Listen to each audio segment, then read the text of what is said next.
Hello, everybody, and welcome to episode 6 of Show Us Your Kit, the podcast where we talk about football shirts and memorabilia, etc. Just a quick bit of housekeeping before I start properly. A shout out to Edmund Robinson, or at EdnumD on Twitter. I'll write that on the screen somewhere, who's designed the logo for the podcast. You would have already seen it because this is episode 6, but he's in real time. He's only just done it, and it looks lovely. But I'm joined today by a Liverpool fan. Are you classing yourself as a Liverpool fan or a Dover fan this afternoon? I think it'll become apparent as we go on through the conversation where my loyalties lie. Yeah, well, as you can tell, he's a proper Liverpool fan because he's from Dover, from down south. So, Robbie Gates joining us today. Tell us how you've come to be a Liverpool fan in the first place. Oh, okay. I thought we was going to jump into how we know each other, but we can do that after. That's fine. I mean, we work together. It's as simple as that. It is as simple as that, yeah. I was going to tell an anecdote about the time I met you, but, if you want to skim over the top, that's fine by me. Go on then. Must have been 3 years ago now. Yeah. Coming up 3 years ago now. At a job interview. And then sat on this couch, looking eager, looking keen, and along comes Tom Rouse and sits next to me. Didn't even say hello, didn't give me the time of the day. All I got was a nod in my direction, and that was it. And as far as ever since. Yeah, as far as I was aware, we were direct competitors, so I didn't want to, offer an olive branch to somebody who I thought was going for the same job as me. So, Well, there you go. Well, things worked out for the best then. Yeah, I guess they couldn't separate us. See, so how did you become a Liverpool fan then, despite living hundreds of miles away? It's hundreds and hundreds of miles away. It's the same age-old story that lots of people give. My dad is from Liverpool himself. He moved to Dover when he was, when he was late 30s, to go and work on the boats in Dover, because he was in the Merchant Navy. So he's always been on the seas, and that's where he met my mum, and didn't have a choice in the matter. There he was, Liverpool are we, straight away. So, I know as well that you do follow Dover to an extent, and I suppose that you've probably been to more Dover games. You must have been to more Dover games than you've been to Liverpool games. So, the first question I want to ask you is about Liverpool's situation at the moment and how you think that might resolve itself. But then, is it going to affect Dover at all, this coronavirus situation? So the first question, starting with Liverpool, it's, how do I want to describe it? It's not as bad as it could have been, I believe, because we were so dominant. We were so far ahead. If it was close, you'd be more worried. You'd be thinking, what's going to happen? We're used to being disappointed. We're used to falling short. Any scenario where we are not crowned champions is going to be unfathomable. Yeah. It really will, because we're 25 points clear. We need 2 more wins. Other leagues that have been finishing have been doing it average points. Even with average points, we'll finish top. It's just a shame that if that was to happen, we wouldn't actually win it by playing football. Yeah. Lots of Liverpool fans wouldn't care. Lots of Liverpool fans would say, yep, just take it, take the cup, off we go, next one. I feel like also because of the gap this season, it doesn't feel as much of an achievement already. Watching them recently and just ticking off wins and ticking off wins. It's not as, I feel like last year was more competitive. Last year was more build up, and then this season's sort of been at the expense of sounding ungrateful. It's been a really big anticlimax. Yeah, it's been a procession for a long time. Yeah, it's almost like we've just continued straight away from last season, just carried on going and going and going, whereas other teams have. I think teams can only really do it for 2 seasons. So City did it for last season and the season before that. Liverpool are doing it for last season and for this season. I'd be surprised if they were able to keep it up at the same intensity next year. It'd be interesting how football is after the pandemic. You can't comment really. It's hard to. Some teams might come back stronger. Other teams might come back weaker. You don't know what mentality the players are going to have, what football will look like in the future. It's just really bizarre time at the minute. So I feel like we have got the platform at the minute to go on and push on and go further and further. And especially with Jurgen, we're definitely in the right place at the minute. Yeah, I haven't actually checked this, but I think that the normal season should end next week, and you were away on the last game of the season, if I'm right in saying that. So you would be picking up the Premier League trophy this weekend, just to break your heart a little bit more. I think we would have picked it up a little bit earlier than that. No, I mean, but you lifted on the last home game of the season, don't you? Which would have been today. Okay. And maybe in an alternative universe that's happening right now. Yeah, Hendo. What about Dover then? Because I know that when we went to watch them, they were in and around the playoff conversation. But what's happened since? I haven't had any actual information about it.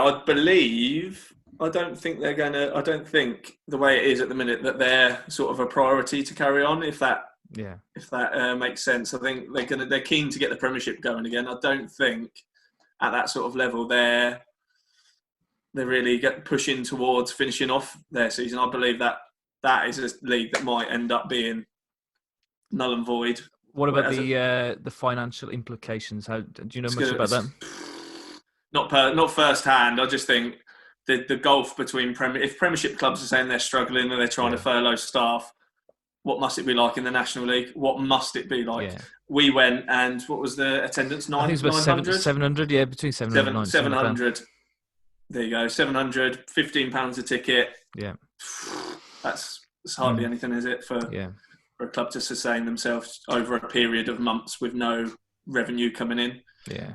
Yeah, it's very, very sad, and unfortunately some clubs will perish because of it. But on with the show, Robbie. Let's have a look at your first kit then, please. A Liverpool kit, if that's what you've brought. Now, I did get the heads up about this show maybe, what was it, about six days ago, so I had plenty of time to prepare. However, my favourite Liverpool kit is currently in Dover, probably under my old bed. But I've got a picture of a very handsome man wearing this kit. So I'll show you, if I can on my phone, a picture of my favourite Liverpool kit. Okay, so I'm going to guess that's around 2008, 2009 season. That's the 2007 Liverpool home kit. Okay, so why is that particularly special for you? Oh, that season wasn't in terms of winning anything. It wasn't a memorable season. Because a Champions League final, wasn't it? Champions League final, but didn't win. No, that was Athens. Yeah. It was purely down to the man who you saw on the back of that shirt there. It was an absolute revelation to watch. He came straight into English football, and none of this. He needs time to adapt. Yeah. He needs to learn the language. He needs to get familiar with his surroundings. There was none of that. He started from minute one scoring bags and bags and bags of goals. It was Liverpool have been fairly blessed over the years with iconic strikers, prolific strikers, some of which before my time. You always hear the old stories of Rush and Dalglish, and then you get stories about I think Michael Owen I was on the end of watching, because I started probably watching regularly when I was about 8, watching Liverpool with my dad. So I saw glimpses, but when Fernando Torres started up front for Liverpool, I hadn't ever seen anything like it. Every time he beat their back line, it was a goal. You'd have staked your house on it. Every single time he was clinical. So where would you rank him amongst modern day Liverpool strikers then? So against Suarez, Firmino, Salah, is he better than all of them, or do the others rank higher? At his peak, he was the best out of them. Suarez again, it was again. It's hard to find the words to describe. He was outrageous in an average team. The rest of the players around him, he made them so much better. They always talk about the SAS, but he was laying goals on the plate for Sterling and Sturridge. One of the S's was a capital S, and then the others were small letters. The others was just supplementing the S, because he was just outrageous as well. He finished top goal scorer one season. He missed the first 10 games for being banned, but still finished top goal scorer. But I think Torres as a out-and-out striker was probably the best. I don't think you can class Salah. You can't class in the same categories. More of a wide forward, and Firmino just does a completely different job. Yeah, just as vital, just as important, but it's a completely different job, completely different role. So integral to the way that we now play football, and probably one of my favourite players in the current team. So who would win in a game between the 2009 team that finished second and the current team? Because you had Gerrard, Carragher, all those really good players. It would be the current team, hands down. Yeah, hands down. And what's the difference then? It would be a clean sheet as well, I believe. Alisson, Van Dijk, Henderson. I remember every time they used to do interviews with Rafa, and he'd talk about the core, the spine of the team. And at the time we had Reina, Carragher, Alonso, Mascherano, Torres. We had a spine. We went through a long period of having no spine. Yeah. Of having average players in the positions, and now we're back to having, if you look straight down the middle of the park, it's quality, quality, quality, quality, all the way through the middle. And that's why the togetherness, the mentality, the manager, the fans, everything is just where it needs to be. And we're reaping the rewards of that. And it's just been a progression building upon previous seasons, and we're just taking more steps forward. So Klopp's been there for nearly 5 years now, isn't he? It'll be 5 years in November. So how long can you see him staying? Because 5 years for a Premier League manager is pretty long. So has he got long left? It depends. Other jobs he stayed 7-8 years, I think it was with his average, and then he wanted a new challenge. He wanted to go for a break. He's just signed a new deal. I believe he's going to give us 4 more years. Okay. I believe, and then he's going to leave it to an understudy. But I think the foundations that he's laid will still see us in good stead for moving forward as well. I think it'd be so difficult for him next season, whenever that might be, having won the title, which every Liverpool manager has been after for the last 30 years, to have ticked that off. The motivation is not going to be there. Well, I wouldn't have thought that the motivation will be there to keep on going on, because that was such an albatross around the neck. Where to next? Because he's won the Champions League as well. There's not even that. It sounds funny, but he doesn't strike me as somebody that's going to be content with that. I don't think that's going to satisfy him. They're always talking about the next step. They're always talking about improving. I'm sure he did a lockdown interview on Sky Sports the other day. I listened to it. He was talking about this team's not the finished article. He's never content. People are, do you remember when you won the Champions League? Yeah, we won the Champions League. We won that in July that year. That's fine. Yeah. I'm not talking about that now. I'm looking at the future. I'm looking on building. He's not resting on his laurels. He's not wanting the adulation. That's exactly the word I'm looking for. Thank you. He's not wanting the adulation. Doesn't mean it to him. He wants the next step. What can I do to improve even further? Yeah, well, hopefully Wolves will start challenging you very, very soon at the top of the league. I don't think anybody else will. But let's have a look at your next kit then, Robbie. This kit I have in person. This kit I actually have with me in Wolverhampton, sunny Wolverhampton. I'm just going to tell a brief story as well before Robbie shows us this kit. Robbie gave me a shirt. I'm not sure when it was, back earlier this academic year. It was a Dover shirt. I was really pleased to receive it. And he signed it himself. Dover's greatest export to Wolverhampton. So it'll be worth a lot of money soon, I'm sure. Yeah. So this is my favourite non-Liverpool top. Nice. That's the hometown right there. Zoom in on the badge. Lovely. It is. That is a very... Blue birds over the white cliffs of Dover. Very famous town. Lovely place to grow up. That's my favourite non-Liverpool shirt. I've told the story. I think I told the story to you before. Growing up in Dover, nothing to do, like a lot of small towns around the country, I imagine, other than work hard in the week, please your parents, earn your £5 pocket money, take it up to Crabble, £3 getting in, £1 for chips, £1 for a bottle of Coke, and 90 minutes of freezing cold non-league football. Yeah, and that was repeated every Saturday, or at least when they were at home. So and that was have you got any particular highlights of watching Dover? Have they had any deep cup runs that you've witnessed? A few times we've got. I like it. Well, tremendously far for Dover into the competition. I'll never forget the time we played Crystal Palace at Crabble. Right.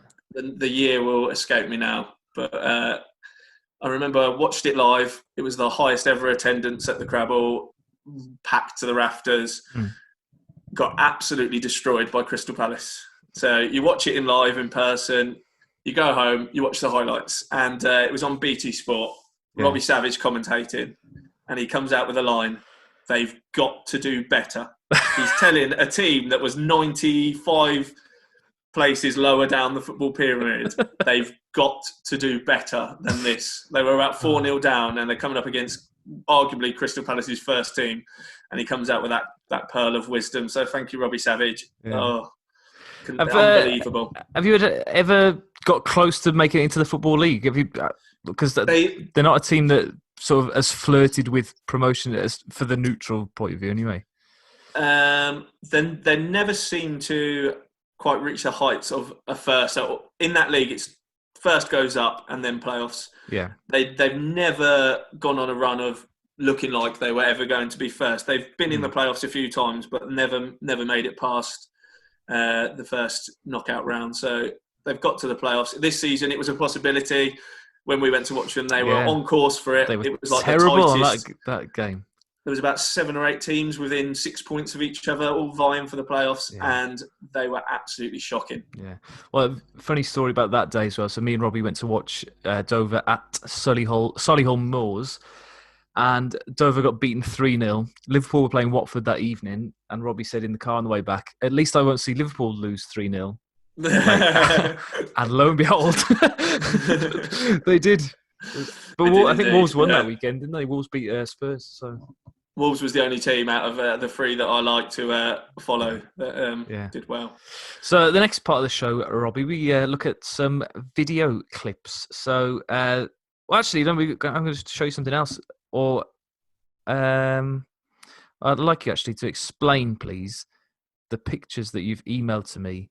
I think, is this your... This is my item, your special item? This is my special item. I've sort of been a bit cheeky and got 2 in one there, but each has its own individual story. Yeah. I'll start with the bottom picture. Yeah, can I just ask, what the hell? If you're going to ask Alexa to define 2006 teenage haircuts. If you look at the guy right next to me, he's also got that style. Just it's not quite as pronounced. Not as prominent. No, not as prominent as mine. This and like my friend, my goalkeeping friend there as well. He had quite the barnet on him as well. Oh, look at it. He's got one as well. Look. Yeah, see, that was all the range. Everybody had it. So this picture sort of summarises my young adolescence, I think you would say. It was probably, what were in that picture, 14, 15. This was at Charlton Athletic Training Ground. Right. We had to qualify to get to this tournament. They had sort of regional tournaments. So our local one was in Deal, which is the next town over. And it was 5-a-side teams. There's 2, what's there, 2, 4, 6, 6-a-side teams, and there was one sub. So we played our qualifying rounds in Deal, and we drew every single one of our games. Didn't win a single game. Unbeaten. Until the final, which was a knockout game, and we won that game at 1-0, which qualified us to go to the Charlton training ground to play against teams from other areas. And we went there thinking that we were a good team, thinking we knew what we were doing, and got beaten well and truly by absolutely every single team we played against. The level, the standard of other players was mind-blowing. We all thought we were great. We all thought we were the best players in the town. We were shocking compared to some of these boys. Yeah. Levels above. It is so obvious, isn't it? Like when I've played 5-a-side against people who have had trials for West Brom or something like that, and you just think, oh yeah, okay, they've had trials, but then they are amazing. They just make you look foolish they just have to stand still, and then they make you look silly. But let's have a look at this top picture then. So what's this one? Oh, this top picture again. I'd like to bring attention to the guy in the middle next to the goalkeeper. In the suit jacket. In the suit jacket, absolutely. That's the guy there, my friend V, Right. wearing a suit jacket. This picture was taken in Wolverhampton, Fowlers Park. We used to play university football there, unofficial university football before University of Wolverhampton, tell me off. Unofficial university football every single Sunday at about 12 o'clock. So I'd play my Sunday league game in the morning and I'd race over there to get to this game. Just 22 guys from university. Some would wear white, some would wear red. We'd just meet up at the park. We'd play a full 11-a-side game. Now, this was the last game before everybody moved back home for the summer. Some people were finishing uni. So the man in the middle there, V, he said, I'm going to dress in a suit and I'm going to manage the team. So we go to the local park, no corner flags, no referee, not even wearing the same kit. We're playing our 11-a-side game. He's on the sideline, shouting, barking, raving like Jose Mourinho in the Champions League final. There's people walking their dogs thinking, what on earth is going on here? And it was just a really great, special memory to me. It was just so hilarious at the time. It really was. Is that Derby County shirt somebody's wearing as well there? Yeah, Derby County. What's the one next to him? What's this one? Republic of Ireland, I believe. Okay. You've got England. Yeah. Also, that was the remit was just wear white tops. Apart from this guy here who snuck in with a red top. Obviously, woke up late or didn't get the memo. Yeah. So very good. So some of my favourite sporting memories are actually personal ones rather than professional ones. Yeah, well, I think because I've never played football to Sunday league level, I haven't got anything like that because I don't think there is such a. I don't think such a level exists. I think Sunday league is if you've got the body, you're on the pitch. Yeah, some of the things that you've told me are very, very funny. Right then, the next one is going to be a video clip now, and I was shocked when you sent this one because I didn't really understand why. So can you explain to me why you've chosen England losing 4-1 to Germany in the World Cup? Go on. Is he going to play? I'm going to get it on now as you are starting to explain. I think lots of people will be familiar with this particular game. But there's no sound, so you can just explain. Oh, okay, as we go through. So this was 2010, I believe. Yeah. This was the shirt they were wearing. That's why I've put this on. Got 20 on the front, 10 on the back, 2010.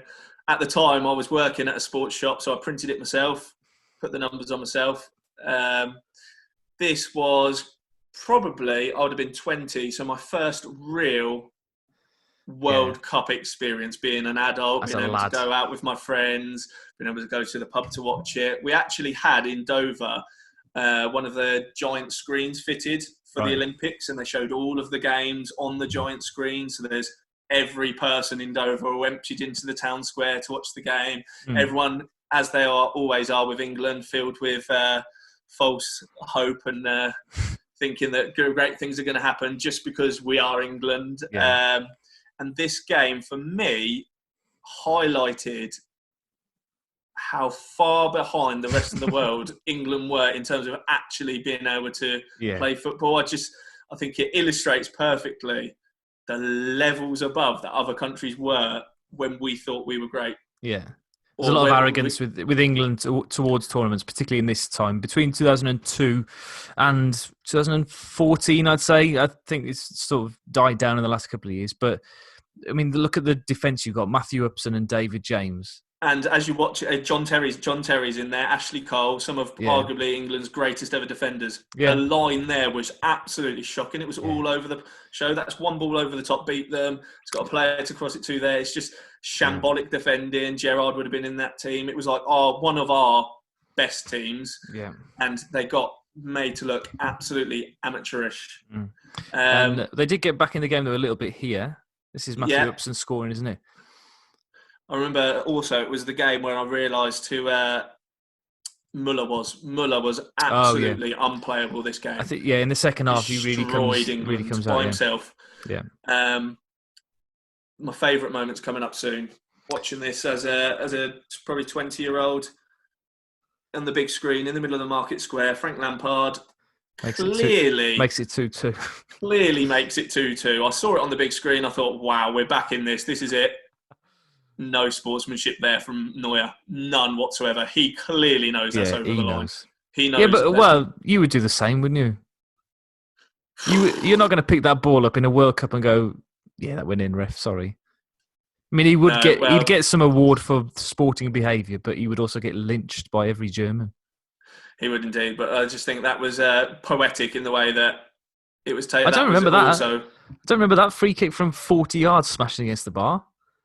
Well, that one also probably went in, but we never got it. So it was just. I think it was just the idea of us thinking we were something and realising we really weren't. And this Germany team again, quality. They seem to have more of a right to turn up to tournaments and just presume that they're going to do well because they seem to currently have much better players than us. Yeah.